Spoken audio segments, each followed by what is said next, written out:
This is the fourth video in a five-part series on the fundamentals of macroeconomics. The first video covers the role of money and finance. We take a step back in history, look at the inflation of Roman currency, and with it, the rise and fall of the mighty Rome, Newton and his love of alchemy, the currency of ancient China. Finally, we examine trust as the modern standard of exchanges, how it drives the economy, creating debt and the economic cycle. The second video recounts the history of US leverage, war, and the debt repayment cycle from the nation's founding to the present. The current economic challenges of the US as the country approaches a potential shift in global power. Each debt cycle of the US is linked to a war, wars that bring prosperity after victory. Now, in this 21st century, is the age of strife over? Or wars just take other forms, proxy wars and trade wars? Or is it a slow beginning of the inevitable? The third video introduces game theory, explaining how the optimal outcome for a group can differ from that of individual participants and how leaders utilize this concept to create more favorable deals. What would you do if you are the prisoners? In this video, we explore the philosophy of balance and scarcity, the transition from quantity to quality, inertia of thought, and the dynamics of class conflict. Guided by history, we revisit the shadow of the 2007 recession, the rise of China, the resulting class tensions within the US, the fragility of trust, and the ever-turning wheels of the great economic cycle. First, we start with the story of balance. Balance is a crucial aspect of nature. There are upper and lower limits to everything. And if you surpass that certain limit, the state of matter is no longer the same. If you stretch a rubber band too much, it will lose its shape and eventually snap. This is changes. Sometimes this can be a reversible process. Sometimes it's a one-way path. Nature and human inevitably develop ways to keep things in balance. The Roman Republic has three branches for checks and balance. The warring states of China, with intense competition and warfare between 7 major states. The Three-Kingdom era, with 3 kingdoms fighting for dominance. The latest political theatrics, where nations make their bet and dance on the stage of power. You've probably heard of the middle income trap. It's a widely discussed topic among scholars, policymakers, economists, and influencers. Yet, despite all the talk, few countries manage to escape it. How and why? This is a log normal distribution. It's the natural distribution, the pattern of things in life. Wealth distribution, stock returns, capital allocation, IQ scores, human height, and more. Of course, including the wealth of nation, the income levels. It is the fundamental law of nature and of balance.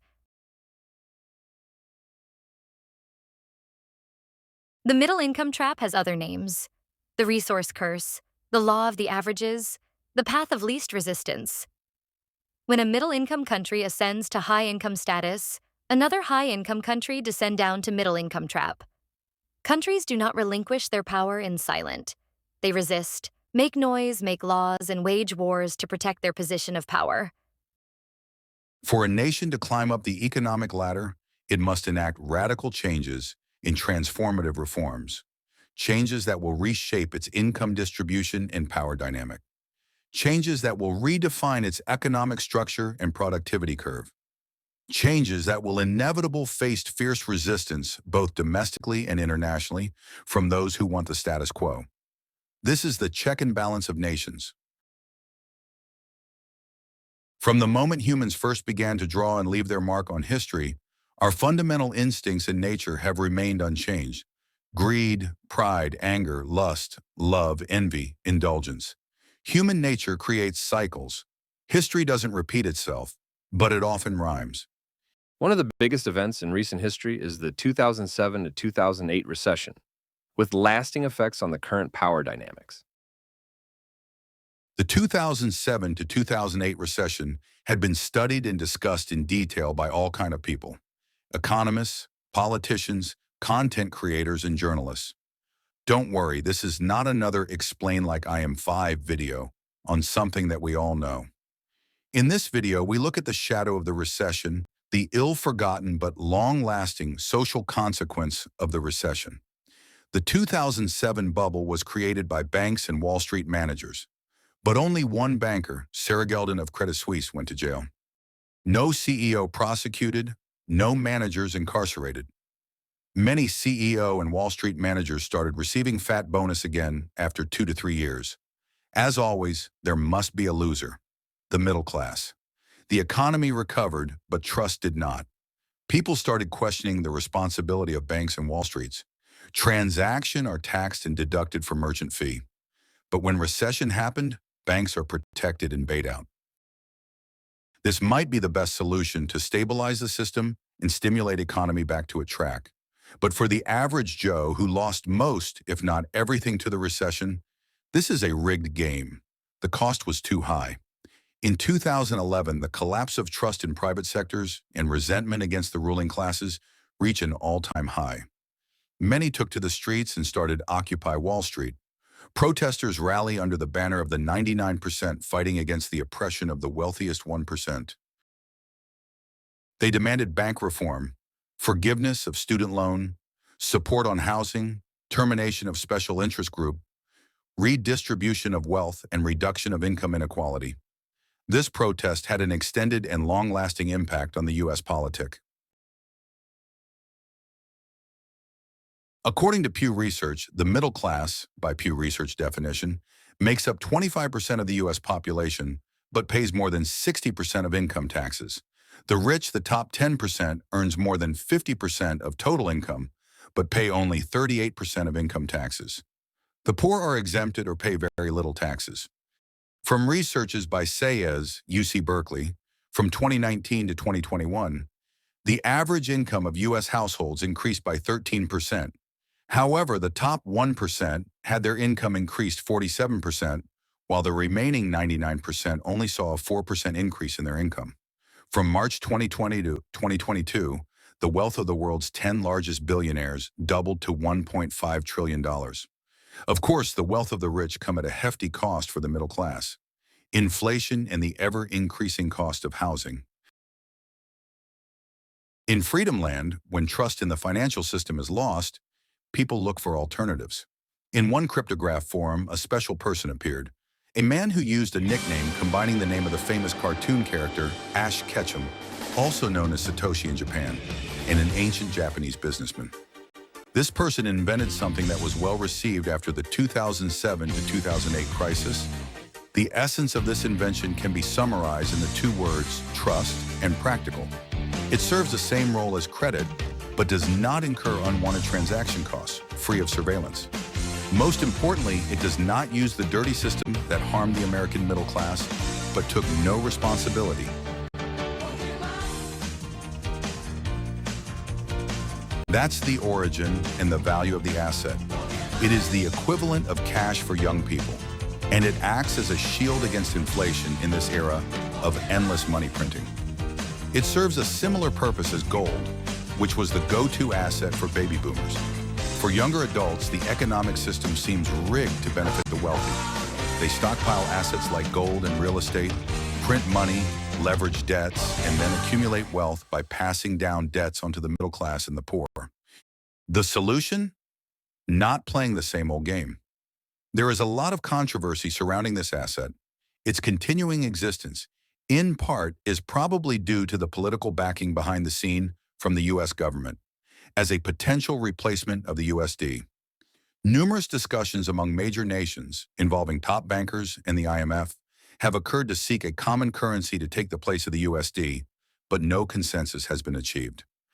China and Russia are placing their bets on the IMF's special drawing right and gold, holding a quarter of the global gold reserves. Meanwhile, some factions within the U.S. government are betting on this currency because their main competitor, China, will struggle to implement a decentralized currency. In 2021, on a subreddit named Wall Street Bets, a user known as Deep Fucking Value started promoting GME stock, which is short for GameStop. He claimed that GameStop was seriously undervalued, with over 100% of its shares being shorted. A lot of people have fond memories of buying games from GameStop, making friends, and finding a safe haven there.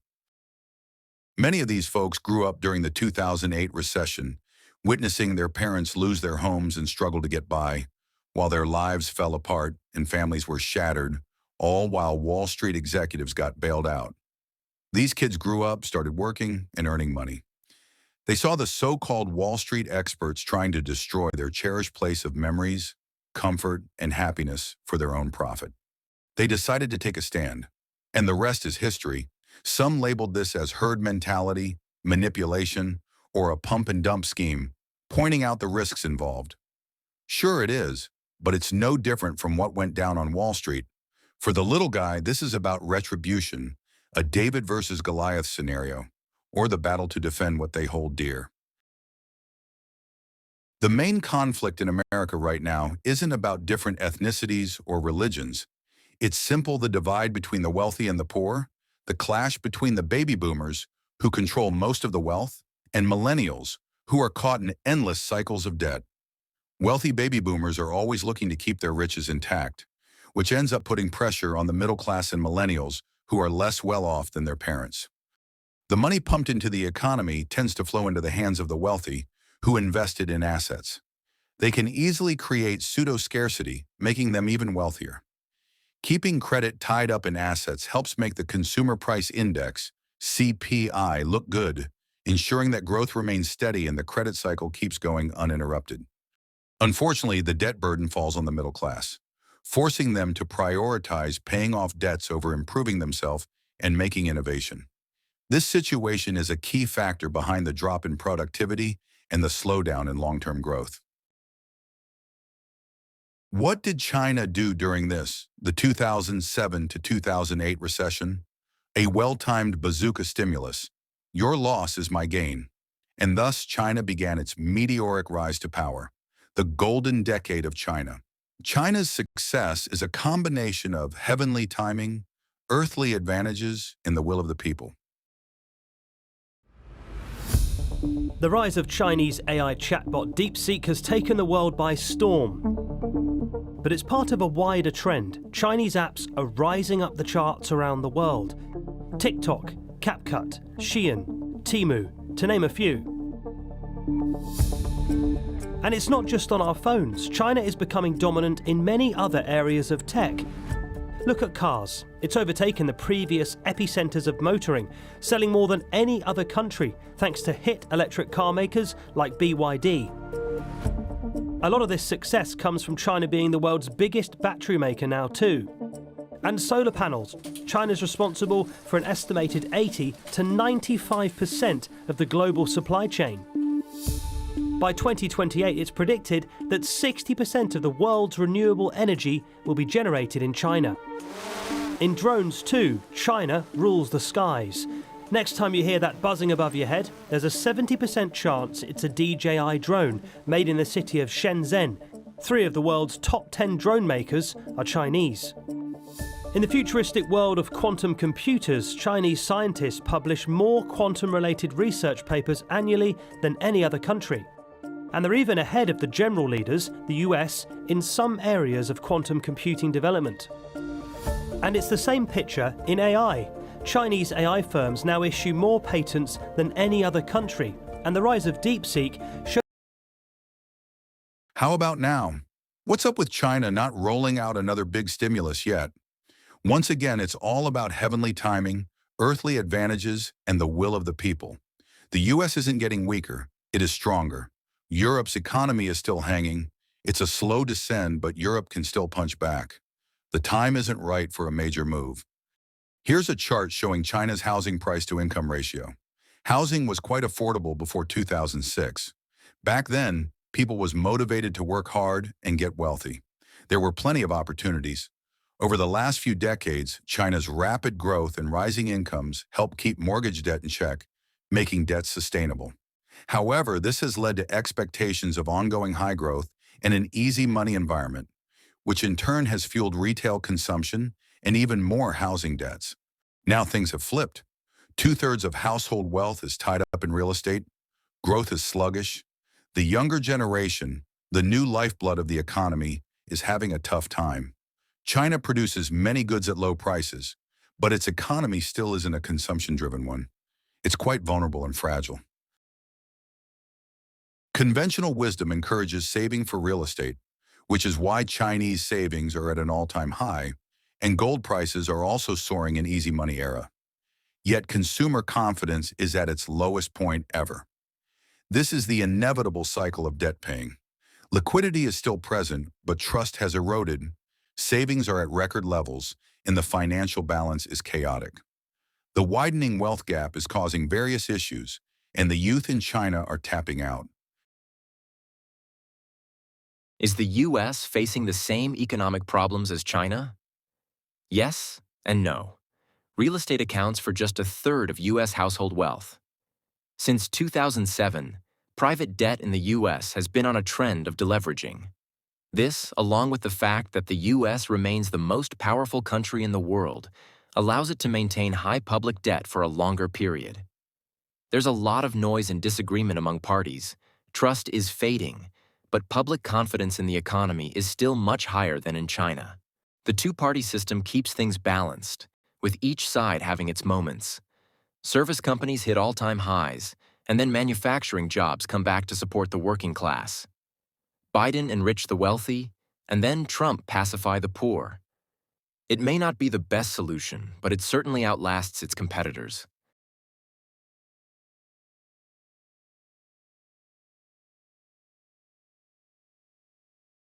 Of course, China and the U.S. are not the only players in this game. The new age of changing world order is unforgiving to the underprepared, those who still cling to the old ways. Question time. Question number 1. What would you do if you are the president of the strongest nation in the world, but the nation is in decline, with increasing public debts and heavy competition? For President Trump, protectionism never disappeared. It is always here. Germany and EU nations leverage ESG and monetary influence within the European Union to establish markets, while China capitalizes on low labor costs to draw in investments and siphon talent from the US. Many nations consistently infringe upon US intellectual property rights. From his perspective, the US is the one that has to impose self-restrictions to keep globalism running while other countries continue to engage in protectionist practices. As per the statistics from 2024, the top countries from which the US imports goods include Mexico, Canada, China, Germany, Japan, and some other countries. The primary categories of imports are vehicles, pharmaceuticals, oil, home appliances, and tech products. The vulnerable nations in the crosshairs are those with private debt crises, with excessive credit expansion in anticipation of robust growth, including Canada, Switzerland, China, and some other countries. Germany may not carry much debt, but it faces challenges with an aging workforce, highly skilled employees that are hard to replace, and a heavy reliance on inexpensive energy sources. On the other hand, while China has significant debt, it doesn't solely use it for land purchases. It also invests in acquiring numerous shares and intellectual property from abroad, while actively destabilizing its real estate market to enhance its human resources for technological advancement. China has been gearing up for a trade war since the unexpected events of 2018. With rapid advancements in technology and services and a sharp increase in GDP despite a cooling real estate market, China is now genuinely positioned to outpace the US, compelling Trump to take actions.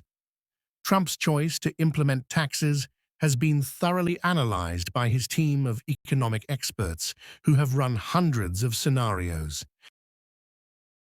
The primary focus is definitely on areas with significant trade deficits, which are economically fragile and need to negotiate, particularly nations with high growth expectations. The end goal of these tariffs is quite straightforward. The winner is simply the one who suffers the least. Make a deal or become losers. Some will have to return to the domestic market, hoping for demand from middle-class people who have been pushed down by massive credit supply and social pressure for many years, or continue the stimulus game, inflate the bubble and push productivity down, increase income inequality, weaken economic potential. This indirectly boosting the US economy in the long term. No nation wants to come out on the losing end, but there will always be winners and losers.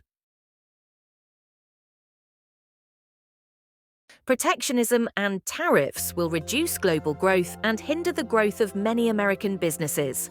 However, American companies will continue to enjoy the highest profits globally, bolstered by the largest consumer market in the world. If tomorrow all the things were gone, I'd work for all my life, and I had to start again with just my children and my wife. I thank my lucky stars to be living here today, 'cause the flag still stands for freedom, and they can't take that away. And I'm proud to be an American, where at least I know I'm free. And I won't forget the men who died, who gave that right to me. And I gladly stand up next to you and defend her still today. 'Cause there ain't no doubt I love this land. God bless the USA.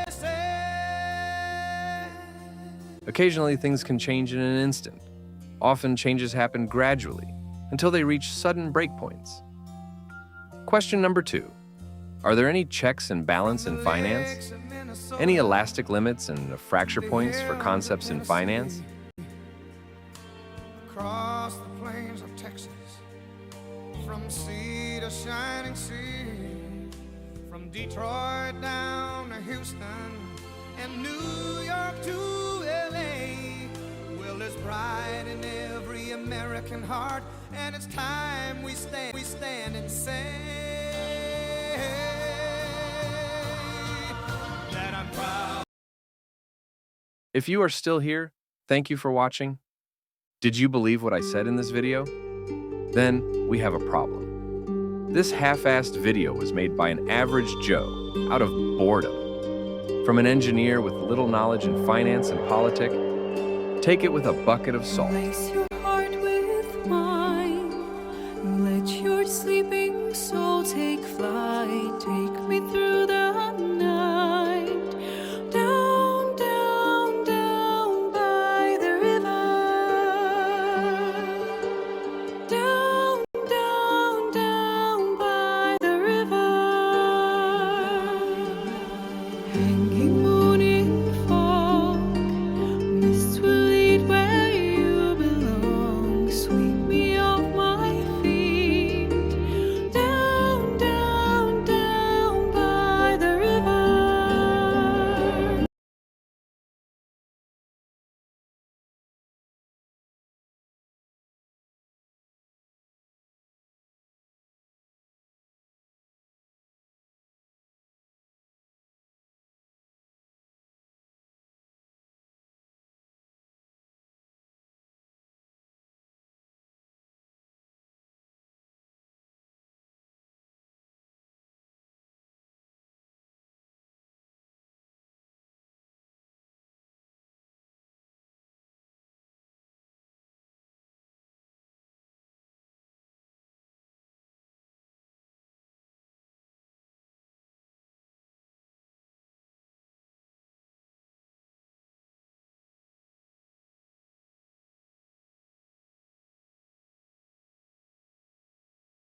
First, countries didn't have enough money to pay their debts, even after lowering interest rates to zero, so their central banks began printing lots of money to do so. Second, big internal conflicts emerged due to growing gaps in wealth and values. This showed up in political populism and polarization between the left, who want to redistribute wealth, and the right, who want to defend those holding the wealth. And third, increasing external conflict between a rising great power and the leading great power, as is now happening with China and the United States. So I looked back. I saw that all these had happened together before, many times, and nearly always led to changing domestic and world orders. The last time this sequence happened was from 1930 to 1945. What exactly is